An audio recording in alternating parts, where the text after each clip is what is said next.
예, 자 이제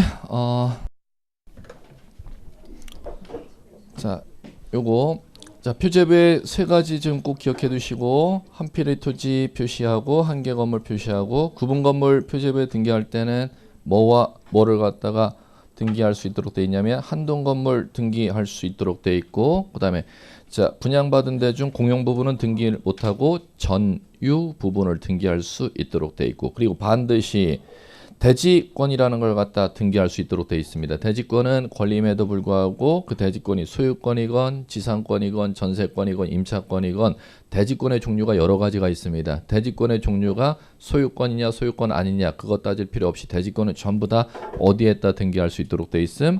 표제부, 일동 건물 표제부하고 전유 부분 표제부 그 대지권을 등기할 수 있도록 되어 있다는 거 요까지. 자, 그다음에 자 이제 그거 이제 되셨으면은 다음 하셔야 될 거 여기 이제 하나 더 갈게요.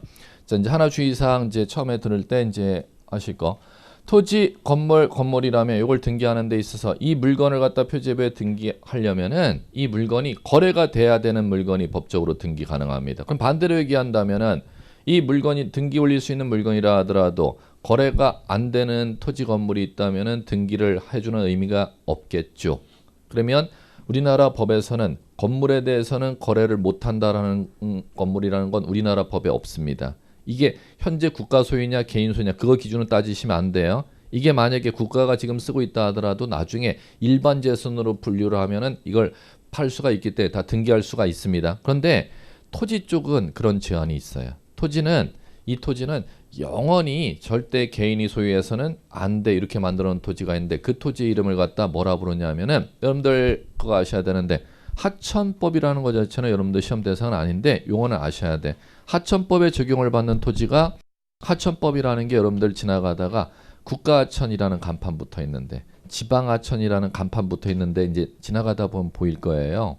물질이 흐르는데 하천에 입간판이 붙어 있습니다. 국가에서 관리하는 하천, 지방, 시도에서 관리하는 하천 이렇게 간판 종류가 국가하천, 지방하천 또 지방하천은 1급 하천, 2급 하천, 소하천, 준용하천 뭐 이렇게 하천 이름이 붙어 있어요. 그러면 보시면 자 이제 그거서부터 하천법에 적용을 받는 토지도 다 토지이기 때문에 한 필지 단위로 지적공배 등록이 되고 등기부에도 등기할 수 있습니다. 예전에 80년대까지는 절대 안 됐어. 하천은 무조건 국가 소유밖에 인정이 안 됐기 때문에 하천은 절대 등기를 안 했었는데 하천법 전면 개정에서 하천의 사소유권을 이제 1980년 후반서부터 인정을 하고 있습니다. 그러면 하천법에 적용을 받는 하천도 등기할 수 있는 토지 없는 토지 할 수 있는 토지인데 자 이제 잘 들으세요.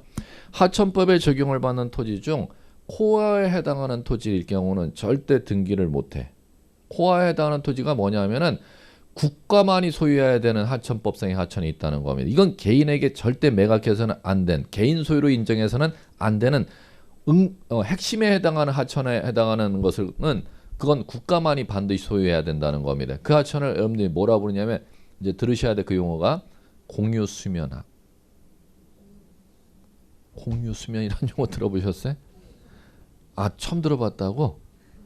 공유수면이란 법률용어가 개인 소유가 절대 인정이 안 되는 하천 부분을 하천법상의 하천 중 누구의 소유가 절대 인정해서는 안 되는 하천, 개인 소유를 절대 인정해서는 안 되는 하천의 이름을 갖다 이제 뭐라 부른다? 공유수면하의 하천이라고 하는 겁니다. 그럼 공유수면하의 하천은 개인 소유가 인정이 안 되기 때문에 거래가 안 될 것이고 등기할 수 없다는 이제 이유가 나오는 것이죠. 그러면 이제 용어 두 가지가 이제 들리셔야 되는데 하천법상의 하천 자체는 사소유권이 인정되기 때문에 등기가 됨 안 됨?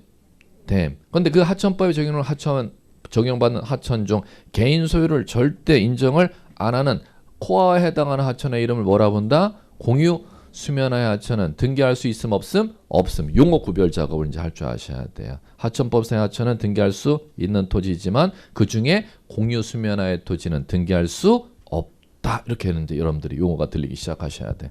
자, 그다음에 자 이제 이쪽 가볼게요. 갑구 쪽. 자 이제 갑구 쪽에는 이 토지 건물이지 않습니까? 토지 건물에 대해서 이제 거래를 하면은 권리 변동이 일어나죠. 그럼 권리 변동이 일어나면은 이 토지 등기부, 건물 등기부 갑구에 권리 권리를 갖다가 등기하는 거지 않습니까? 이 권리를 갖다 등기하면은 자, 제가 법률 효과가 민법상의 법률 효과 네 글자라 했죠. 권리, 변동. 그러면 권리를 등기하는 거임, 권리 앤드 변동을 등기하는 거임. 권리, 변동을 등기하는 것이고 이쪽도 권리 등기하는 건 있을 수가 없어요. 권리 반드시 변동이라는 것을 갖다 등기할 수 있도록 돼 있다는 겁니다. 그러면 자 갑니다. 그럼 어쨌든 갑구을구에는 권리 변동을 등기하는데 이거부터 이제 잡아나가야죠. 권리라면 어떤 권리를 갖다 등기할 수 있도록 법에 정하고 있는지 그걸 밑에 이제 교환 보세요. 정리해놨죠. 갑구을구에 등기할 수 있는 권리 손가락으로 돼 있는데 찾으셨습니까? 자 교환해. 자 첫 번째 소유권. 소유권이라는 권리는 뭐 할 수 있는 게 소유권이라고 했느냐? 프리 내용이 세 가지입니다. 사용, 수익, 처분. 이 프리 권능이 세 가지인데 이 세 가지 프리 권능을 다 행사할 수 있다 해서 완전 물권 이렇게 만들어 놨습니다. 이 프리 권능을 다 행사할 수 있는 게 민법 211조에 소유권이란 물건을 사용할 수 있고 수익할 수 있고 처분할 수 있는 권능을 보유한 권리를 말한다라고 돼 있다는 겁니다. 211조에. 자, 그러면 자, 이제 그 옆에 환매권 나오죠? 환매권은 뭐냐면은 자, 이제 채권법 이제 배우실 거예요. 매매 배우셨습니까? 매매. 팔고 사는 거. 앞에 매자는 팔매, 뒤에 매자는 살매. 팔고 사는 게 매매죠. 그럼 앞에 파는 건 누가 팜? 토지 건물 부동산에 대한 재산 가진 사람이 팔겠지. 그 파는 사람인을 매도인. 그러면 팔게 되면 뒤에는 살매죠?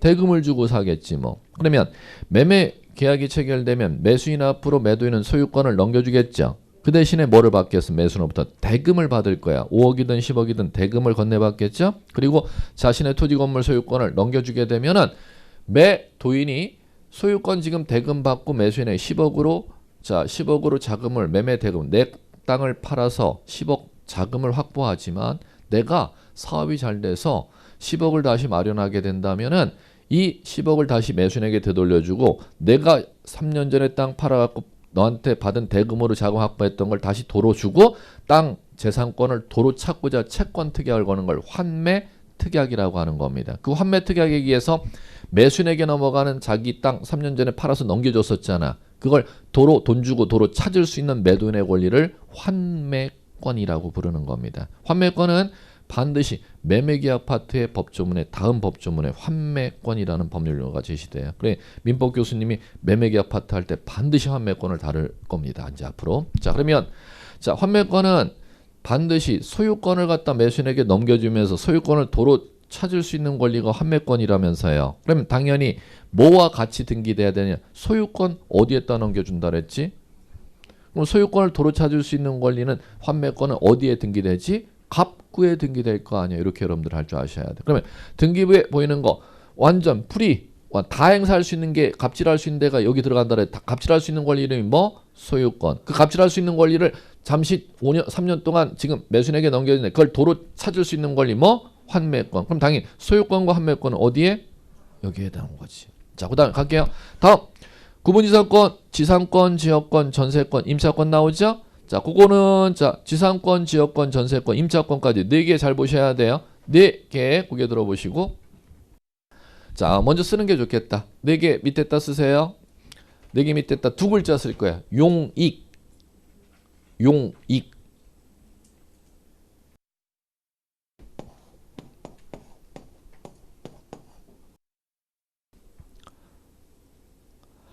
자 그러면 갑니다. 지상권, 지역권, 전세권, 임차권은 용익권 등기라고 하는 겁니다. 용익권 등기는 보시면은 자 용익권은 자 프리예요, 제한된 권리야?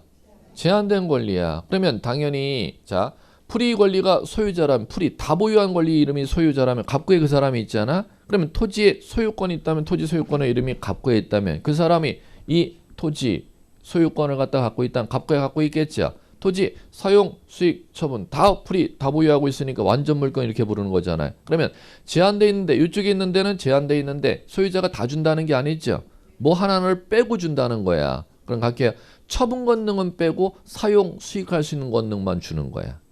그러면 소유자로부터 받는 사람은 토지에 대한 처분 권능은 빼고 받는 거죠. 그걸 제한권 이렇게 부르는 겁니다. 제한된 권리. 그러면 처분권 등은 빼고 받을 수 있는 권리 이름이 뭐? 용이권인데 그게 지상권, 지역권, 전세권, 임차권 요걸 갖다가 네 가지를 등기할 수 있도록 법에 정하고 있다는 겁니다. 자, 그다음에 자, 다음 나오는 게 자, 저당권, 권리지휘권, 채권, 담보권 세 개 나오죠? 묶으셔야 돼. 자, 두 글자 쓰시면 돼. 담보. 그럼 이제 그럼 큰 구조 갖고 이제 보면서 이제 보시는 겁니다. 자, 용의권 몇 가지 등기 법에서 해준대요. 4개. 담보권은 몇 개를 등기를 받아준대. 3개. 저당권 이런 용어 이제 오늘서부터 쓰면 안 돼. 3개의 담보권을 등기할 수 있고 4개의 용의권을 등기할 수 있다. 법에 이렇게 돼 있다는 겁니다. 그러면 등기하는 개별 등기 걸쳐도 재산권 등기가 소유권 등기하러 가는 절차, 환매권 등기하러 가는 절차, 그리고 용의권에 관한 등기 절차 해놓고 지상권, 지역권, 전세권, 임차권 등기하는 규정이 쭉 펼쳐나가고 담보권에 관한 등기 절차 해놓고 저당권 등기 절차, 권리질권 등기 절차, 채권, 담보권 등기 절차로 이 배당에 떨어져서 법조문 구조가 나가게 돼 있습니다. 앞으로 배워나갈 거 그 구조를 갖다 여러분들이 이해하셔야 돼. 그러면 자, 그러면 요거 보시면은 자, 그럼 총 몇 개인지 한번 쉬어보세요. 몇 개인지 9개. 그럼 9개 중에 소유권하고 소유권 도로 찾는 환매권 이름이 소유권 도로 찾는 환매권이 지금 여기에라면은 나머지 7개는 어느 쪽? 얼굴에 나오는 건데 요거는 이제 양대 두 개 구조로 이제 용어가 오늘서부터 들리기 시작하셔야 돼요. 용의권에 관한 등기와 담보권. 왜 그 용어로 꼭 들리기 시작하셔야 되느냐 하면은 나중에 등기법은 개별 문제로 안 나요. 시험 범위가 이따그만큼 넓다 그랬잖아요. 그러니까 다른 거 민법 10문제 풀어야 하나라는 걸 등기법에 지문 하나로 내. 정말 진짜 힘들어요. 다른 거는 한 과목에 한 주제하면 한 문제를 맞추잖아. 등기법은 다른 거 한 5문제 푸는 걸 갖다 지문 하나로 밖에 안 낸단 말이야. 그럴 때 문제도 하나 공부를 하면 나는 주제가 법전을 갖다 전체 교재를 읽어야 나는 통으로 돼 있는 문제를 갖다가 하는 게 문제 트렌드야. 그게 등기법 12문제면 10문제가 무려 통의 형태로 나요. 책 한 권을 다 읽어야 한 문제 한 문제를 맞추는 문제를 난다. 단원별이라는 개념이 없어요. 그러면 뭔 얘기를 하느냐? 이것도 개별 권리 이름들을 갖다가 시험 문제에서 지상권 등기 이렇게 나는 건 아주 오래전에 시험 트렌드 문제. 다음 전세권 등기 어쩌고 맞는 거 틀린 거 이렇게 여러분들 그 전세권 하나만 해도 민법에 한 문제를 무조건 맞추는데 그래 등기법 지문 하나도 못 맞춰요. 양이 그 정도로 압축돼서 나니까. 그러면 문제도 어떻게 나느냐? 다음 지상권에 관한 등 이렇게 나는 거 한 10년 전 트렌드야. 다음 전세권에 관한 등기 맞는 거 틀리는 거 이렇게 나는 거 10년 전 트렌드. 왜 제가 이런 용어를 자꾸 말씀드려요? 통으로 다 내 법전을. 그러면 당연히 한 문제 내고 싶으면 민법에 10문제를 압축해서 한 문제로 등기법에 내겠죠. 문제가 어떻게 똑같이 나도 나겠냐면 이런 식으로 낸다. 다음 용의권에 관한 등기로서 맞는 거 틀리는 거 이렇게 낸다는 겁니다. 전세권 등기 이렇게 내는 건 아주 10년 전 트렌드고 지상권 등기 맞아야 틀리는 건 10년 전 트렌드고 그럼 마찬가지라는 거죠. 저당권 등기 파트에 저당권에 관한 등기 이건 옛날 트렌드.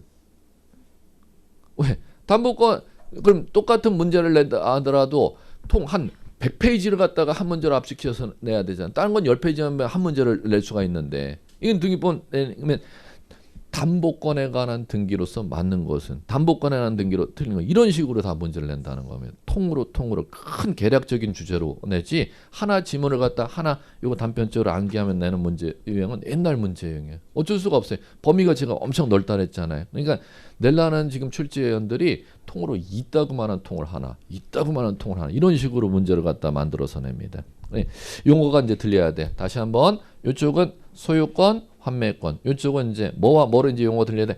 용의권 등기하고 담보권 등기가 이쪽에 들어가는데 용의권 등기 들어가는 게 4개, 담보권 들어가는 게 3개. 이제 이렇게 이제 여러분들이 용어가 이제 들리기 시작하시면 돼. 자, 그다음 자 이제 두 번째는 그 권리 변동의 모습을 등기하고 권리 변동의 모습을 등기하자. 자 이제 갑니다. 우리 지난주엔 제가 민법 말씀드렸으니까 권리 변동의 이름이 몇 가지 있었더라? 3가지. 발생, 변경, 소멸. 그거는 이제 민법 교수님이 얘기할 때 민법 시험지에도 절대 그런 용어는 안 나요. 민법 시험지에는 이제 법률 용어가 4글자로 난다 그랬잖아.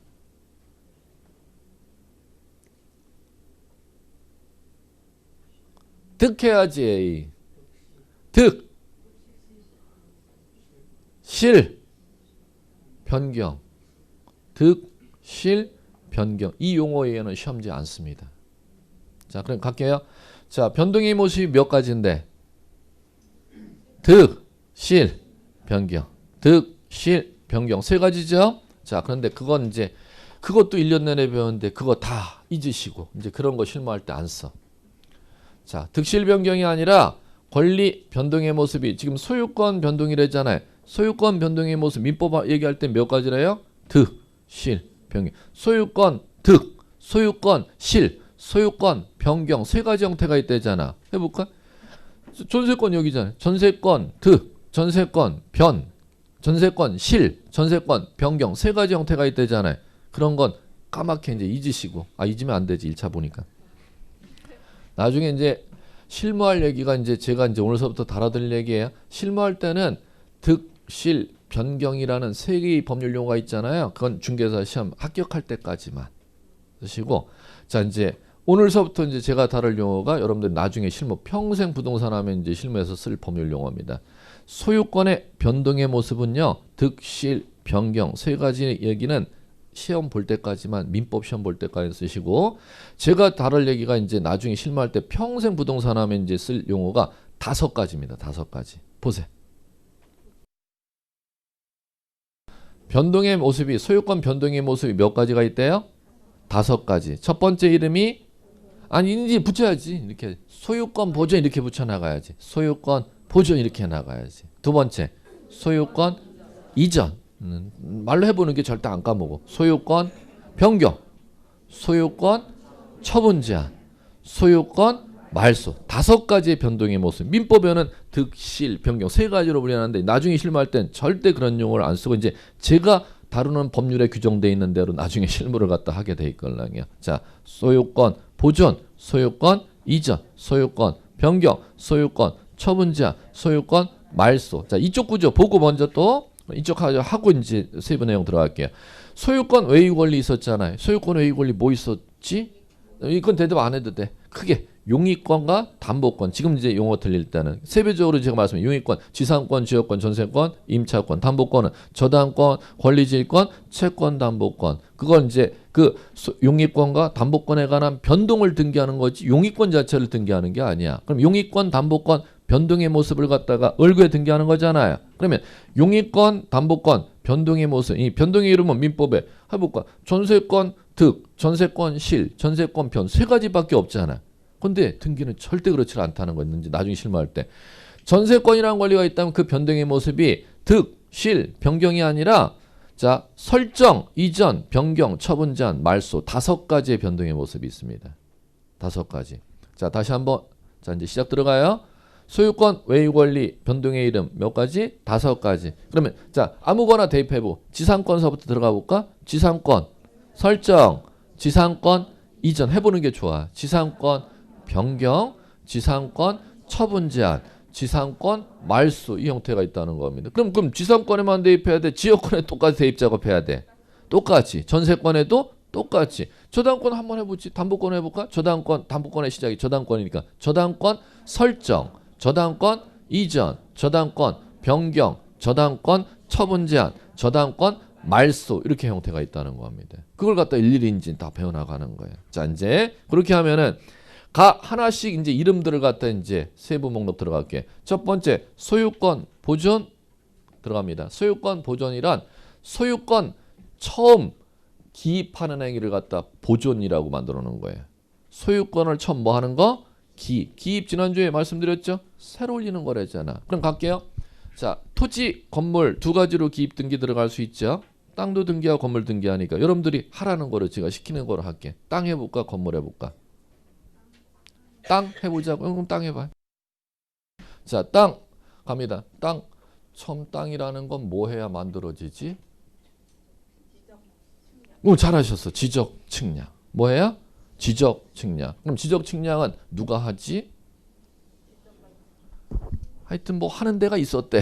까먹어도 되고 수행자가 이제 해요. 수행자가 하면 그 측량 결과대로 시, 군, 구청장이 땅 표시 정해갖고 지적공부에 등록하면 땅 필지가 만들어지는 것이지.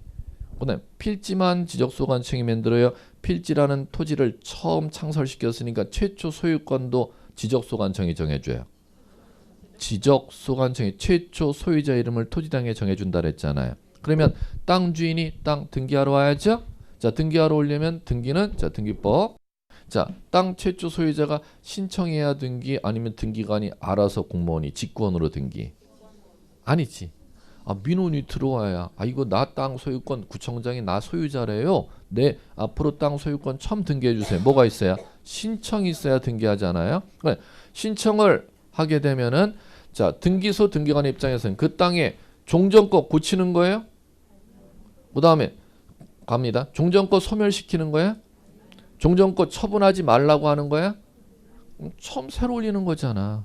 땅 처음 토지 표시 여기에 새로 올려주고 최초 토지 소유권 갑구에 소유권 처음 취득한 사실 새로 처음 올리는 기입 등기잖아요. 그걸 법률 용어 무슨 등기? 소유권 보존 등기. 뭐 보존 등기? 토지 소유권 보존 등기. 이거 맛배기 한 거예요. 그럼 건물도 한번 해보자고요. 건물은 땅은 지적측량에 만들어진다며. 건물은 뭐 해야 만들어지지? 건축해야. 뭐 해야? 그럼 건축을 하게 되면 건축물 대장에 이제 사용 승인을 받으면 건축물 대장 구청에 등록하죠? 그러면 건물 표시가 건축물 대장에 만들어졌고 건물 최초 소유자 이름이 건축물 대장에 올라갔죠? 그럼 건물주가 그 건물을 갖다 등기해야죠? 등기하려면 신청하겠죠? 건물 표시 고치는 거야? 처음 올리죠? 어디에? 표제부에. 뭐를 단위로? 한 개 건물 단위로 표시하죠? 그 건물엔 최초 소유권 취득을 누가 했어요? 건축주. 건축주의 최초 소유권 취득 사실을 갖다 여기 처음 올려야 돼요? 고쳐야 돼요? 소멸시켜야 돼? 처분 제한해야 돼? 그러면 소유권 보존. 건축주의 이름을 최초 소유권 등기하는 게 소유권 보존. 그럼 결론. 땅 건물의 기입 등기 처음 등기소에 기입 등기해야 땅 건물 등기 기록이 만들어지는데 무슨 등기에 의해서 땅 등기 기록이 건물 등기 기록이 처음 만들어지겠음? 소유권 보존 등기에 의해서. 무슨 등기에서? 소유권 보존. 자, 두 번째 갈게요. 소유권 보존 등기 됐죠? 그럼 토지 표시 건물 표시 올라갔고 토지 소유권 보존 건물 소유권 보존 등기 됐죠? 자, 됐습니다. 토지 소유자가 소유권 보존 등기하면은 프리 권리 이제 등기했잖아. 프리 권리 등기했으니까는 자신의 프리 권리 등기했으면 자신의 프리로 가진 권리를 갖다가 자기가 꼭 건물이 없어질 때 땅 없어질 때까지 갖고 있어야 돼. 새로운 사람에게 새로 바꿔줄 수 있어. 권리 주체를 새로 바꾸러 가는 걸 이전 등기라고 하는 거야. 그러면 이전하는 원인은 둘 중에 하나로 생기는 거죠. 건물주가 건축해갖고 보존 등기 했잖아. 죽을 때까지 쓰다가 돌아가셨어. 뭐요?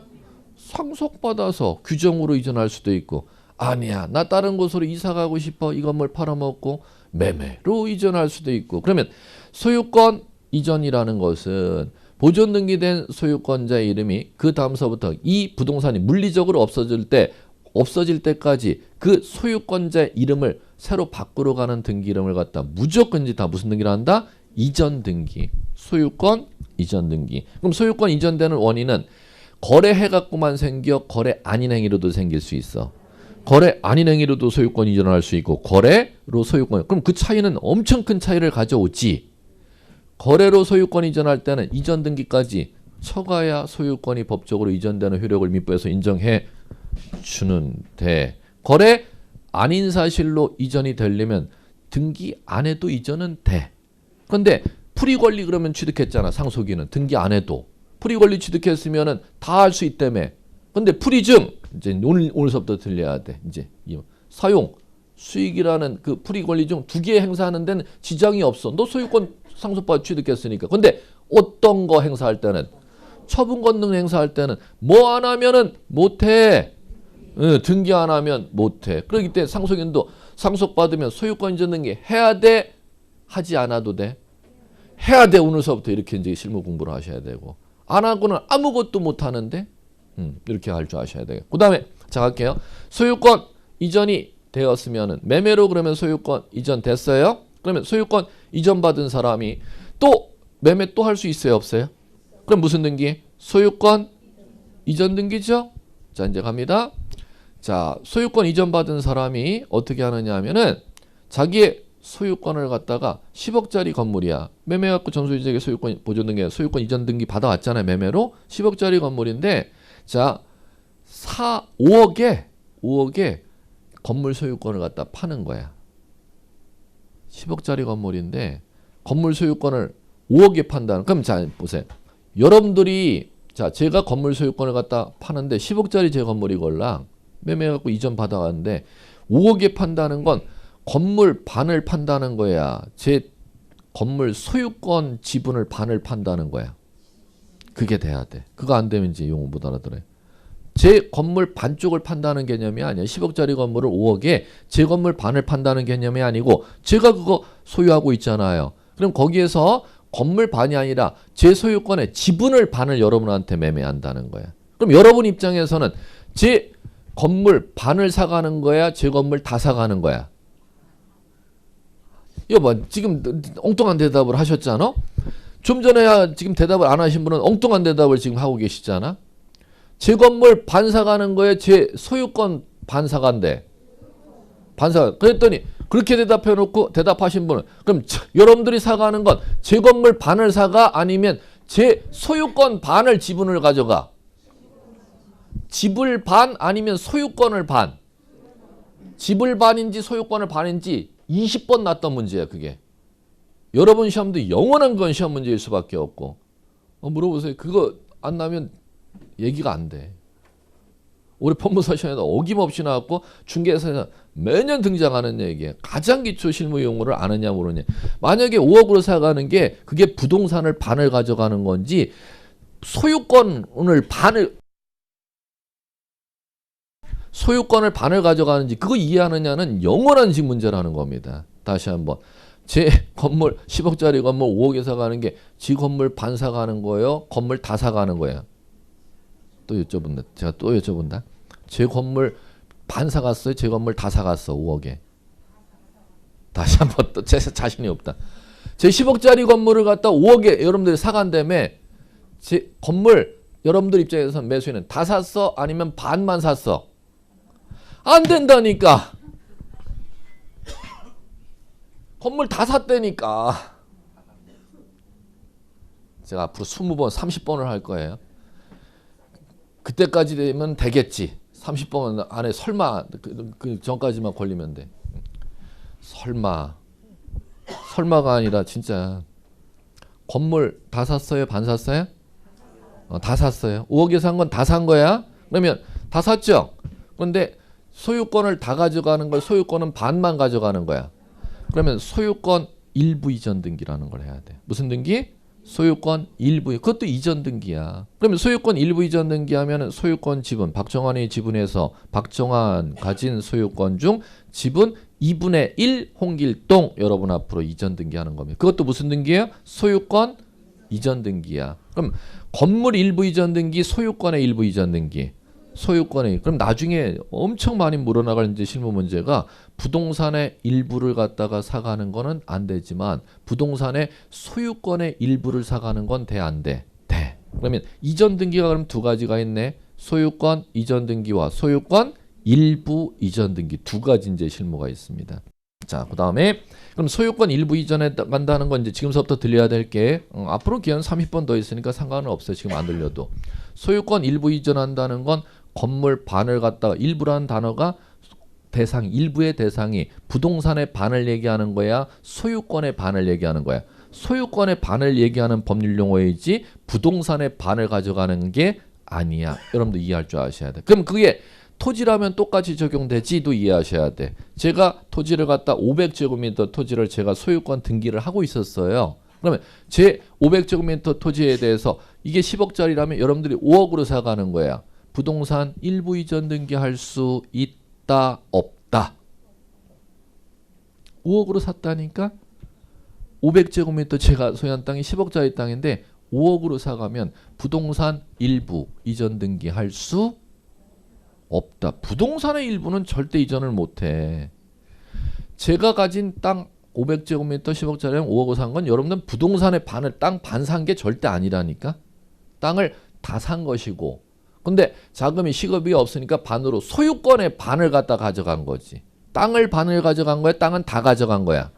땅을 다 가져간 것이고 왜 그러냐면 가볼게요. 제가 단독 소유하고 있는 걸 5억으로 여러분한테 넘겼죠. 그럼 소유권 일부 이전 등기하면 지분이 2분의 1로 여러분들이 이제 취득하죠. 등기에. 그러면 지분 2분의 1 가진 사람은 500제곱미터 땅 250제곱미터만 내 땅이야. 500제곱미터 다가 내 땅이야. 한번 그걸 생각해 보기. 땅 다 내 거야. 거기서 단수 달면 안 돼. 땅 다 내 거야. 이렇게 하면 끝나는 거야. 내 거지만이라는 얘기 하면 안 돼. 다 내 거야. 여러분들 땅 5억에 샀잖아. 소유권 지분 2분의 1 넘어갔잖아. 여러분들은 그 소유권 지분 2분의 1로 등기되어 있으면 땅 500제곱미터 중 250제곱미터 반쪽만 내 거야. 500제곱미터 다가 내 거야. 다가 내 거예요. 다가 내 거예요. 이제 앞으로 민법 교수님이 가르쳐 드릴 거걸라. 왜? 지분의 효력은 그 지분만큼의 부동산 물건에 미치는 게 아니야. 지분의 효력은 어디에 미치냐면 다 미쳐. 어디에 미쳐요? 다 미쳐. 그럼 다시 한번 그거 꼭 이해하셔야 되겠고. 자, 두 번째. 그럼 소유권 보존 등기, 소유권 이전 등기. 이전 등기는 소유권 이전 등기와 소유권의 지분을 다 가져가지 아니할 때는 이제 무슨 이전 등기라고 한다? 일부 이전 등기를. 그럼 일부 이전 등기는 뭐 가져가는 게 절대 아니라는 걸 이 자리 때문에 한 겁니다. 땅 반 가져가는 게 아니야. 일부 이전 등기한다는 것. 건물 반을 가져가는 개념이 아니걸라. 땅 건물은 전체를 가져가는 것이고 소유권의 지분만 10분의 1, 2분의 1, 3분의 1 가져간다는 거예요. 부동산을 일부 가져간다는 개념이 아니라는 거 그거 언제 그걸 알아두시고. 그다음에 세 번째 이제 변동. 소유권 지분 바꾸는 걸 갖다가 변경 이렇게 부르는 거예요. 소유권 지분 바꾸는 걸 뭐? 변경 이렇게 이제 부르는 것이고. 네 번째. 소유권 처분 제한 있죠. 요거는 뭐냐면은 소유권 자 만약에 변동 등기 아무거나 등기돼 소유권 그러면 제가 매매했으면 이전 등기 박정환 앞으로 소유권 이전 등기 돼 있을 거 아니에요? 그 상태에서 제 소유권에 대해서 여러분들이 저한테 제가 가진 소유권을 갖다가 소유권 처분할 수 있는 권능이 누구한테 있어? 소유권 등기돼 있는 박정환이한테 있지 않습니까? 그걸 갖다가 제한하고자 한다는 거야. 박정환 소유권자 박정환 돼 있으면 그걸 소유권 처분할 수 있는 권능이 박정환한테 있다면 그 박정환의 소유권 처분 권능을 제한하는 행위도 권리 변동이라고 실무에서는 부르는 거라. 그 권리 변동의 처분 제한의 이름이 옆에 이제 쓰세요. 자, 첫 번째 가압류, 두 번째 가처분, 세 번째 경매. 일단 이 세 가지만 여러분들 실무 나중에 본 실무하기 전까지는 중개사 합격할 때까지는 처분 제한하면 무조건 세 가지 용어가 반사적으로 들려야 돼. 나중에 실무 이거 말고도 처분 제한은 또 엄청 많아. 근데 여러분들 시험에 필요한 최소한 처분 제한 용어 들려야 될 게 세 가지 법률 용어 나오면 이걸 처분 제한이라는 권리 변동이라고 하는구나. 가압류라는 거, 가처분이라고 하는 거, 경매라고 하는 시험에 필요한 처분 시험 볼 때까지 요 세 가지 이제 나타나면 이게 처분 제한이야 이렇게 들릴 줄 아셔야 돼요. 자, 그러면 자, 소유권 처분 제한 그럼 소유권 가압류 등기한 게 이제 앞으로 이제 뭐예요? 소유권 처분 제한이라는 권리 변동이에요. 그다음에 소유권 경매 붙이는 것도 소유권 임의 경매도 소유권 처분 제한이라는 권리 변동이고 소유권 강제 경매하는 것도 소유권 처분 제한이라는 소유권 권리 변동을 등기하는 겁니다. 그다음에 자, 맨 마지막에 소유권 소멸 사실 등기하는 거 말소라는 이름. 자, 가령 이거죠. 매매 됐으면은 매수인 앞으로 이제 소유권 권리 변동 중 뭐 등기해야 될까? 소유권 이전 등기해야죠. 소유권 이전 등기 제가 해갔습니다. 전 소유자는 여러분들이었고. 근데 매매 계약에 하자 사유가 생기면 매매 무효 취소라든지 그 하자 사유가 생기면 매수인 제 앞으로 이전 등기한 소유권을 갖다 여러분들이 도로 찾아야 될 거 아니에요. 뭐해서 도로 찾아야? 소멸시켜야 등기 소멸시켜야 다시 여러분 앞으로 소유권이 돌아가잖아. 그걸 말소 등기 이렇게 부르는 겁니다. 그러면 자, 소유권 변동 5가지 이제 오늘서부터 계속 이제 귀에 들리셔야 하는 게 소유권 보존, 소유권 이전, 소유권 변경, 소유권 처분 제한, 소유권 말소 이게 이제 들리기 시작하시면 되고. 자, 그다음 이쪽에 을구에는 그게 용의권 담보권 있죠? 용의권 담보권에 대해서 첫 번째 변동 이름이 뭐가 나? 설정 나오죠. 설정은 소유권 외의 권리를 갖다 기입하는 권리 변동 이름을 설정이라고 하는 겁니다. 뭐를 기입하는 거? 소유권 외의 권리를 기입하는 것을 갖다 법률 용어를 뭐라 부른다? 설정. 지난주 이제 용어 모르면 이제 이거 등기 종류 이름 모르면 용어 안 들리잖아 오늘 용어들. 소유권 외의 권리를 토지 건물에 기입하는 권리 변동의 이름을 설정이라고 부르는 겁니다. 그러면 자, 두 번째 소유권 외의 권리 자, 기입에는 뭐에 의해서 기입이 된다? 설정 등기에 의해서 기입이 되는 거죠. 그러면 전세권 처음 등기부에 기입하고 싶어. 설정이지 뭐. 설정 등기 됐죠? 전세권 양도될 수 있음 없음?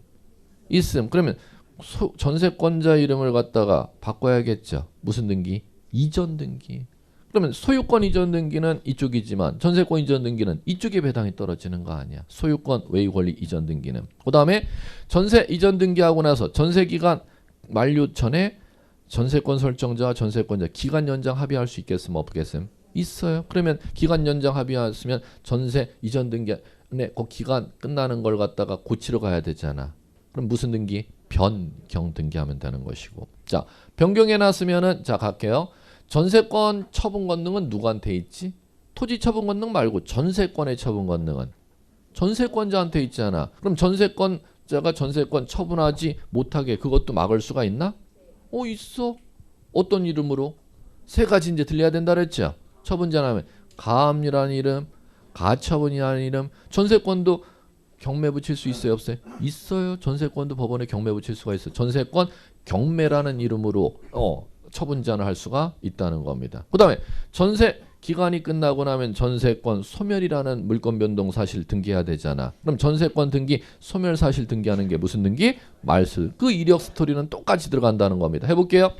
땅 소유권 보존 등기, 땅 소유권 등기 이쪽에 제가 등기돼 있어요. 제가 여러분들한테 돈을 빌려왔더니 여러분들이 담보를 요구해. 그럼 제가 토지 처분할 수 있는 권능 누구한테 있어? 저한테 있잖아. 채권자한테 이렇게 창설시켜 주는 거야. 그럼 여러분들은 토지에 저당권이라는 소유권 외유 권리 처음 기입하러 가야죠. 여러분 명의로. 소유권 외유 권리 기입하는 이름을 뭐라 부른다? 설정이라고 부르는 거예요. 그럼 자, 이름부터 불러야지. 무슨 권리인지. 저당권 설정. 됐죠? 자, 했다가 채권액 1억이었어요. 자, 제가 2천만 원만 더 빌려달래. 이거 금방 내놔도 이거 한 5억 이상으로는 이거 경매 떨어지걸라. 유찰 돼도 최후 유찰 돼도. 그러면 충분히 3천만 원 더 제가 2천만 원 더 빌려달라면 추가 담보물 없이 그 1억 빌려주고 땅 그 저당 설정했던 땅 담보물은 똑같이 그대로 있으면서 저한테 2천만 원 더 빌려줄 여력이 있어요 없어요? 있죠. 2천만 원 더 빌려줬죠. 그럼 나중에 여러분들은 1억 받아야 될까? 설정 등기해놨던 안에 채권에 1억 받아야 될까? 1억 2천을 받아야 될까? 1억 2천 받으려면 1억 등 채권에 저당 설정 등기한 채권에 1억을 그냥 냅둬야 될까? 고치러 가야 될까? 변경하러 가면 되지 뭐 어려운 거야? 저당권 변경 하면 되죠? 자, 그다음에 자, 저당권 변경 등기했다가 1억 2천 채권에 대해서 저당권자가 지금 여러분들이잖아요. 근데 여러분들이 갑자기 궁해졌어. 그러면 여러분들은 1억 1천이라는 돈이 궁해지면은 그걸 갖다가 제3자에게 저한테 1억 2천 받을 돈인데 아직 변제기가 도래 안 했잖아. 근데 그때는 돈이 여유자금이 있어 저한테 돈을 1억 빌려주고 2천 빌려주고 저당을 잡아놨었는데 여러분들이 갑자기 돈이 궁해지면은 1억 1천이 궁해지면 저한테 받을 수 있는 1억 2천은 아직 지금 변제기가 도래 안 했죠. 그럼 지금 자금 조달할 수 있어 없어? 없으니까 저한테 1억 2천 받을 수 있는 권리 제3자한테 넘겨야 되잖아. 넘기면은 자 그냥 넘기겠어요? 제3자는 그걸 할인해서 받겠어. 얼마짜리를? 1억 7짜리. 그럼 변제기가 얼마 남아에 따라 이제 할인은 뭐 알아서 평가하는 거고. 그러면 여러분들 같은 경우는 막 필요하던 돈이 1억이라면 여러분들이 1억이 필요하다 하면 제3자에게 여러분들이 아시니까 할인은 그만큼 많이 들어갈 수밖에 없는 거. 그러면 1억을 회수하면서 1억 2천 저한테 받을 수 있는 걸 제3자에 연관. 제3자는 1억 2천만 넘겨받겠어요? 저당을 같이 넘겨받겠어? 그럼 저당 명의 여러분한테 있는 걸 갖다 채권 인수한 사람 앞으로 명의 밖으로 가는 무슨 등기해야 돼? 이전 등기하러 가야 되잖아. 무슨 이전? 저당권 이전 흐름대로 가면 되는 거예요. 그러면 저는 나중에 이제 1억 2천 돈을 벌면 누구한테 갚으면 되는 거고 저당권 이전 받은 사람에게 돈을 다 갚으면 내 땅에 담보 풀어주세요. 소멸해달라고 요구해야 되잖아. 말소 이렇게 요구하는 겁니다. 다 모든 게 다 이 공식대로 들어가는 겁니다. 소유권, 외유권리, 변동사항 몇 가지? 설정, 이전, 변경, 처분지연, 말소. 이게 이제 귀에 들리기 시작하시면 돼요. 예, 됐습니다. 자, 됐고요. 자, 요게 이제 등기할 사항이었고, 자, 이제 요거 하시면은, 자, 이제 다음. 자, 다음 주제가 뭐 하셔야 되느냐면, 자, 요거 하셔야 돼. 자, 이제 등기법 들어가기 위한 기초용어 이제 말씀드렸고, 이제 다시 민법 좀 가야 돼. 이제 민법 이제 그만 갈 거예요. 징그러워. 마지막 오늘. 자, 부동산 등기 효력 이제 들어가셔야 되는데, 요거는 자, 교재 제목이 어디 있느냐 하면은 여러분들 380페이지.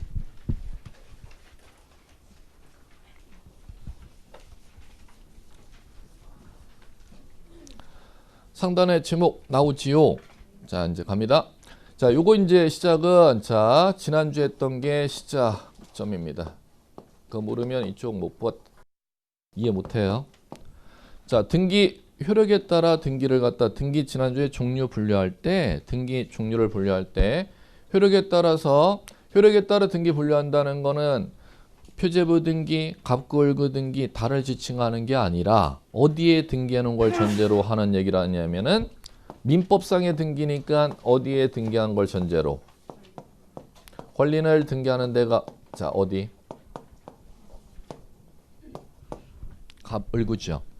그러면 갑구을구에 권리를 갖다 등기하게 되면은 자 법률에서 자 어떤 효력을 갖다 이제 부여해주느냐에 따라 법률상 효력을 갖다가 인정해주는 등기가 있고 인정을 안 해주는 등기 이름이 있다 했습니다. 법률상 효력을 갖다 인정해주는 등기 이름을 종국 등기 이렇게 용어를 사용했고 법률상 효력을 갖다 인정 안 해주는 등기를 예비 등기 이렇게 용어 사용했고 예비 등기에 해당하는 거는 딱 하나만 있으니까 요거 하나 이름만 좀 꼭 기억해 주십사 말씀드렸고 뭐가 예비 등기요? 가 등기. 그럼 이것 빼놓고는 다 법률상 효력을 인정하지 않습니까? 그럼 이제 먼저 이걸 배워나가야 된다는 겁니다. 법률에서 등기하면은 어떤 효력을 갖다 인정하는데 요 효력의 이름들을 갖다 이제 배워나가는 겁니다. 자, 첫 번째 우리 지난주에 세 개를 갖다 배웠으니까 이제 세 개는 먼저 대나 볼게요. 자, 등기하면은 요 효력 인정하는데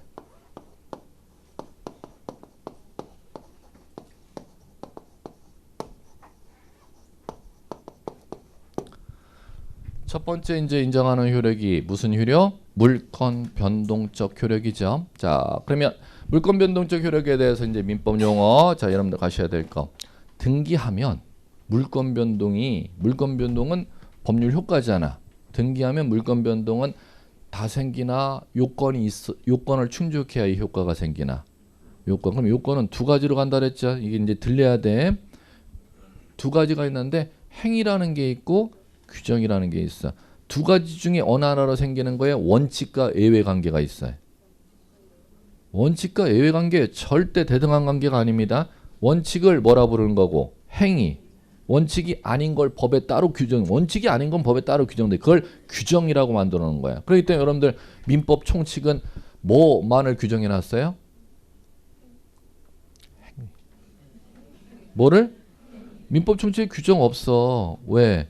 그게 원칙이니까는 그걸 실무에서는 거래라고 부르는 거고 토지 건물의 물권 변동은 거래로 생기는 게 원칙이야.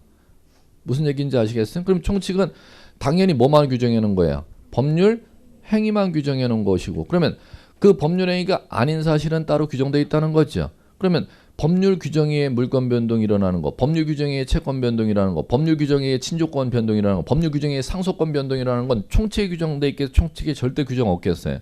총칙의 규정이 없고 법률 규정으로 물권 변동이라는 건 물권법 파트에 법률 규정으로 채권 변동이라는 건 채권법 파트에 법률 규정으로 친족권의 변동이라는 건 친족권 파트에 법률 규정으로 상속권의 변동이라는 건 상속권 파트에 규정되어 있다는 겁니다. 그럼 총칙은 요건을 다 규정해 놓은 거에 원칙만을 갖다 규정해 놓은 거야.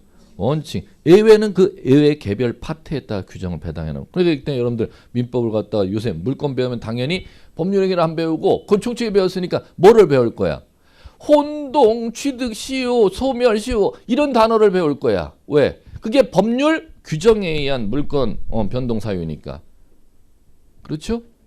당연히 그렇게 안 할 수가 없어요. 그래 채권법 파트에는 당연히 법률 행위 배울 거야? 안 배울 거야? 안 배울 걸? 안 배울 걸? 아직 안 배워. 왜 안 배우느냐고? 총칙에서 다 배웠으니까. 그럼 채권 파트에는 이제 채권 법률 규정에 의한 채권 변동 사유만을 갖다가 이제 채권 파트에 배당해 놨다니 그게 이제 뭐가 있냐면 부당이득, 사무관리, 불법행위 그런 단어들을 갖다. 근데 안 배울 거예요, 여러분들은. 거긴 시험 대상 아니니까. 자, 뭔 얘기를 하는 거냐고 여기 보면 자, 이게 법률 효과지 않습니까? 물권 변동이라는 법률 효과죠. 그럼 이게 자, 물권 변동이라는 법률 효과가 원칙과 예외가 있습니다. 그러면 원칙은 원칙에 의해서 일 때만 이 효과가 생기는 거죠. 그럼 원칙이 뭐냐면은 이거. 두 글자 알아야지. 뭐야? 행위. 그러면 시험에서 그럼 물어볼 때 당연히 뭐 물어보겠어요? 행위 아닌 사실을 제시하고 등기하여야 물권 변동 효력이 있다. 이렇게 지문을 만들겠지. 한번 볼게. 상속으로 인한 건물에 대한 물권 변동은 등기하여야 효력이 있다. 왜? 상속은 이게 아니걸라. 등기했다고 효력이 있는 게 아니걸라. 등기 없이도 효력이 있걸라. 그 다음에 경매로 인한 매수인이 소유권 취득은 등기하여야 소유권 건물 경매받은 건물 소유권 취득하는 효력이 있다. 왜? 행위가 아니지 않습니까? 그러면 행위로 인해서 등기했을 때만 이 물권 변동 효력이 있는 거지. 예외인 법률 규정에 의해서 물권 변동 효력은 등기 없이도 인정된다는 그럼 문제가 이미 나오는 거지. 법률 규정에 의한 사유를 제시해놓고 등기 하여야 효력이 있다. 이 패턴의 형식으로 이제 출제원이 문제를 만들어 나간다. 그럼 여러분들이 이제 민법에서 변별할 건 행위인지 규정인지 그 변별력을 충분히 익힘 작업을 갖다 여러분들이 해주셔야 되는 거고. 자 이제 두 번째, 자 행위로 인한 경우만 등기하여 물권 변동 효력이 있는 거지. 규정으로 인한 경우는 등기 없이도 물권 변동 효력이 있어요. 그런데 자 행위가 아닌데도 불구하고 등기하여야 물권 변동 효력이 인정하는 규정이 딱 하나가 예외가 있지요. 그게 이거 해야지.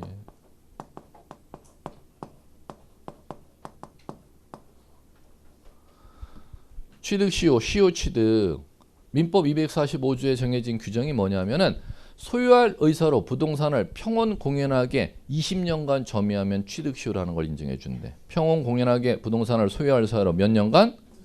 그럼 그거는 법률 행위로 취득하는 거예요. 법률 규정으로 취득하는 거야.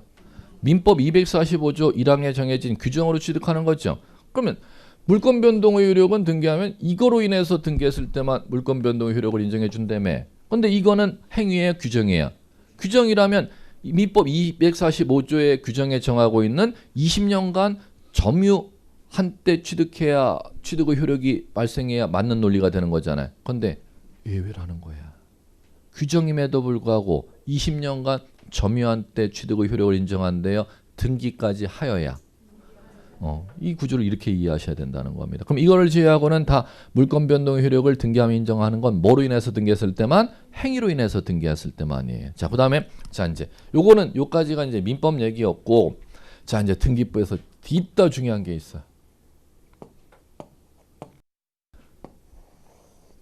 물권 변동의 효력이 그러면 언제 생겨? 이제 이걸 아셔야 돼요. 물권 변동의 효력은 행위로 인한 경우는 등기하여 효력이 인정된다잖아요. 자, 그러면 그 물권 변동 효력이 발생하는 시점은 언제냐면은 이때야.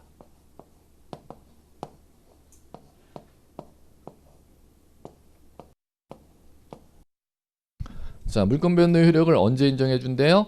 접수한 때. 이게 이제 등기 실무에서는 엄청 중요한 얘기가 됩니다. 자, 이제 민법은 요거 알아두시고, 민법 뭐 알아서 뭐 민법 하면 알아들 거고, 이제 등기에서는 이걸 꼭 알아야 돼. 이게 25, 26, 27년 3타 작년 한 해, 작년하고 올해만 쉬었구나. 예, 정말 중요한 얘기야. 자, 이제 이게 작업. 자, 만약에 가령 건물을 갖다가 제가 자 등기돼서 소유권 등기를 갖다가 갑구에 제가 등기하고 있습니다. 박정환이라는 이름으로 건물을. 자, 그러면 제 건물 소유권을 갖다가 지금 2018년 11월 초에 계약했었고 중도금 잔금을 갖다가 11월 말경 치러갖고 이제 잘 이제 집중해 들으세요. 여러분들은 건물 매매해갖고 잔금 11월 말경에 치르고 매도인 저로부터 전 잔금을 받으면 제 건물 팔았으니까 다 받았으니까 건물 비워서 넘겨주겠고 여러분들은 넘겨받겠죠? 자, 그러면 거래는 끝나는 거야. 그러면 제 건물 소유권 여러분한테 넘어가 안 넘어가? 안 넘어가야지. 왜 안 넘어가? 뭔 접수를 지금 왜 접수 이런 얘기하면 안 되는데 지금 뭔 소리 하는 거지? 행위로 인해서 제 건물 소유권 취득하려고 하는 거 아니야. 행위 끝나면은 취득해 아니면은 절대 취득 못해. 절대 취득 못해. 뭐 해야 취득해? 등기해야 취득해. 그럼 자 시작. 등기는 자 취득하는 사람 매수인 혼자서 아니면 매도인과 같이. 왜? 등기 신청은 허위 등기를 막기 위한 제도적 장치로서 재산 취득하는 사람과 넘겨주는 사람이 같이 신청하래. 그러니까 매수인은 매도인한테 잔금 치르면 등기하러 갑시다 라고 요구하는 거지. 혼자는 못 가니까. 가면 100% 빠꾸 맞게 돼 있으니까. 그러면 매도인한테 등기하러 갑시다 요구해서 매도인은 이제 며칠 날 그럼 갈까요? 나 못 가겠으니까 내가 같이 가야 될 때 내가 내 몸이 가는 대신에 내 몸이 직접 갈 때 갖고 가야 될 서류를 내가 다 써줄게요. 이렇게 하든지 아니면 같이 가든지 둘 중에 반드시 하나를 해야 된다는 것이지요. 자, 그러면 공동 신청이죠. 그러면 그 신청을 11월 28일 날 했다는 겁니다.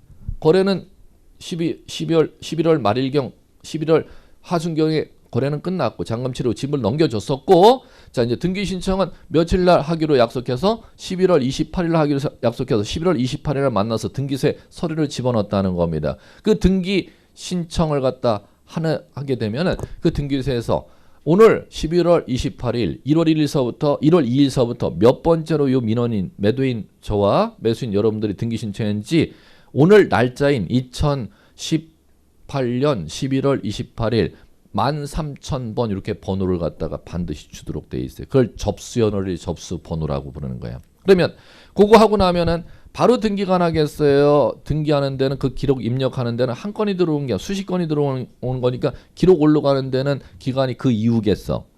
그럼 12월 달에 연말에 등기 민원이 그 등기소에 폭주하게 되면 그게 한 달 지나서도 날 수도 있어요. 정상적인 경우는 그 다음 주에 한 일주일이면 금방 나오는데, 그런 이제 정상적인 경우 그 12월 4일 날 그 다음 주에 이제 그게 나왔다고 가정할게. 등기가 12월 4일 날 나게 되면 이제 등기소에서 등기 끝마쳤습니다. 증명서가 나와. 옛날엔 그 증명서 이름을 등기 권리증 또는 등기 필증, 요새는 등기필 정보라고 불러요.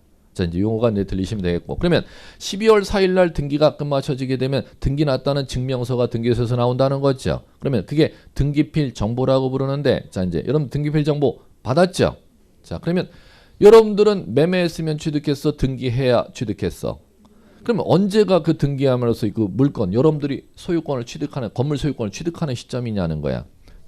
자, 계약일 11월 1일, 계약에 따른 잔금치는 거래 끝나는 11월 22일, 그 다음에 등기소에 같이 만나갖고 집어넣은 날 11월 28일, 그 다음에 자 등기 난 날 12월 4일, 여러분들이 그거 등기필 정보 권리증 받은 날 12월 5일. 여러분들이 건물 취득하는 시점이 언제냐는 거야. 11월 28일. 예전에 우리나라 60년 동안 민법이 등기 난 때부터 물권 변동 효력 인정한다 그랬걸라. 언제서부터?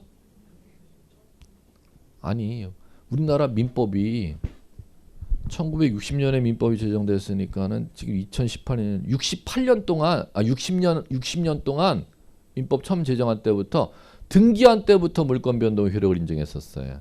그게 어린 반푼어치도 없는 지금 실무와는 전혀 동떨어진 얘기로 지금 법이 돼 있었단 말이야.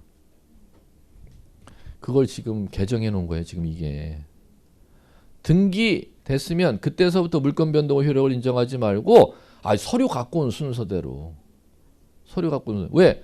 먼저 서류 갖고 왔어도 그게 집단 민원 사건일 경우는 한 3달 지나서 등기가 날 수 있어. 그럼 그때는 하면 먼저 서류를 했는데 나중에 3달 지나면 그때서부터 물권 변동 효력 인정해야겠어. 그때 등기가 나게 되면은 그거 서류 집어넣은 때부터 인정해야 돼.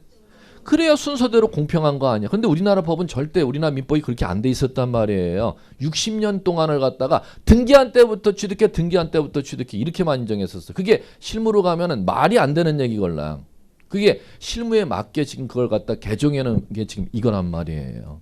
등기가 났으면 그 등기 과거로 거슬러 가서 서류 집어넣은 때 법률용어 이제 들리기 시작하셔야. 언제서부터? 접수한 때부터 물권 변동 효력 인정. 이건 꼭 들리기 시작하셔야 돼. 오늘서부터. 예, 되셨습니다. 잠깐 쉬세요.